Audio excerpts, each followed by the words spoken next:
যখন মুসলিম উম্মাহ কোণঠাসা হয়ে পড়বে তখন আল্লাহ আকাশ থেকে এর সমাধান পাঠাবেন। আর এর সমাধান হচ্ছে হযরত ঈসা আলাইহিস সালাম। মুসলিমদের সাথে দাজ্জালের বাহিনীর যুদ্ধ হবে রোজ। সেই যুদ্ধে নেতৃত্ব দিবেন ইমাম মাহদী। এবং কোনো এক সময় যখন মুসলিমরা একদম কোণঠাসা হয়ে যাবে তখন তারা ভাবতে থাকবে এখন উপায়। তখন সিদ্ধান্ত নেওয়া হবে যে এইভাবে আর বসে থাকা যায় না। তারা সরাসরি দাজ্জালের বাহিনীর মুখোমুখি হবেন। তারা রাতে সিদ্ধান্ত নেবেন যে পরদিন সকালে তারা দরজা খুলবেন এবং সরাসরি দাজ্জালের বাহিনীর সাথে লড়বেন।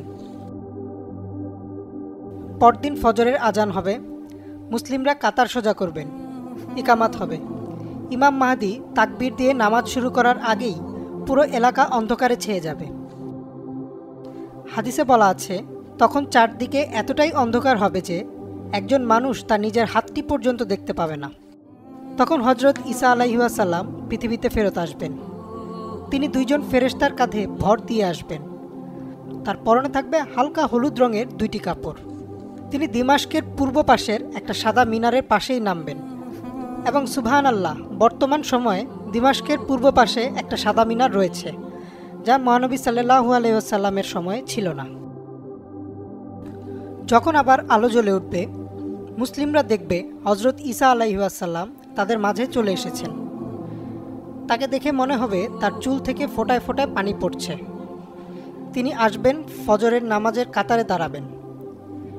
এবং এই বিষয়ে রাসূলুল্লাহ সাল্লাল্লাহু আলাইহি ওয়াসাল্লাম বলেন, কেমন হবে সেই দিনটি যেদিন ঈসা ইবনে মারিয়াম তোমাদের মাঝে থাকবে এবং তোমাদের ইমামও তোমাদের মাঝে থাকবে। ইকামাত ইতোমধ্যে দেয়া হয়ে গেছে, কিন্তু যখন ইমাম মাহদী দেখবেন ঈসা আলাইহিস সালাম তাদের মাঝে আছেন তখন তিনি তাকে বলবেন, আসুন আপনি ইমামতি করুন। তখন ঈসা আলাইহিস সালাম ইমাম মাহদীর কাঁধে হাত রেখে বলবেন, এই সম্মানটা আল্লাহ এই উম্মতকে দিয়েছেন যে আপনারা একে অপরকে নামাজে নেতৃত্ব দিবেন, তাই আপনি আপনার অবস্থানে থাকুন। আরেকটি হাদিসে বলা হয়েছে ঈসা আলাইহিস সালাম বলবেন, ইকামাত আপনার জন্য দেয়া হয়েছে, তাই আপনি নামাজের নেতৃত্ব দিন। এবং ঈসা আলাইহিস সালাম ইমাম মাহদীর পেছনে ফজরের নামাজ আদায় করবেন।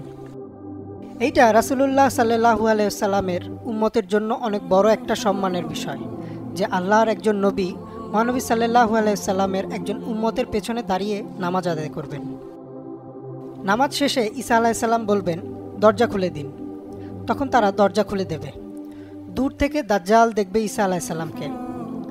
ভুয়া মাসিহা সত্যিকারের মাসিহাকে দেখবে এবং হাদিসে এসেছে যে দাজ্জাল ঈসা আলাইহিস সালামকে দেখা মাত্রই গলতে শুরু করবে, যেমন লবণ পানির মাঝে গলে যায়।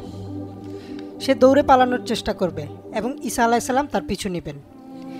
তিনি বলবেন, এটা লিখিত আছে যে আমি তোমাকে একটা আঘাত করব। ঈসা আলাইহিস সালাম দাজ্জালকে ফিলিস্তিনের ভেতরে বাব এ লুত নামের জায়গায় ধরে ফেলবেন। তিনি দাজ্জালকে আঘাত করবেন। কোনো কোনো তাফসিরে বলা হয়েছে বর্ষা, আবার কোনো কোনো তাফসিরে বলা হয়েছে তলোয়ার দিয়ে। এবং তিনি তার তলোয়ারে লেগে থাকা রক্ত দেখাবেন এবং বলবেন, এটাই যদি তোমাদের রব হয় তাহলে আমি একে শেষ করলাম কিভাবে। এভাবেই শেষ হবে দাজ্জাল আর দাজ্জালের সাথে মুসলিমদের যুদ্ধ। ভয়ানক ফিতনার পর ঈসা আলাইহিস সালাম মুসলিমদের চোখ মুছে দিবেন আর তাদেরকে বুশারা দিবেন, অর্থাৎ তাদের বলবেন, এই হচ্ছে জান্নাতে তোমার জায়গা। দাজ্জালের ফিতনা যখন শেষ হবে তখন আল্লাহ ঈসা আলাইহিস সালামকে বলবেন, হে ঈসা, আমার এক সৃষ্টি বেরিয়ে এসেছে, পৃথিবীর কোনো শক্তি তাদের পরাজিত করতে পারবে না। আপনি মুসলমানদের সাথে নিয়ে তুর পর্বতে লুকিয়ে থাকুন। অর্থাৎ আল্লাহ এর পরেই ইয়াজুজ ও মাজুজকে মুক্ত করে দেবেন।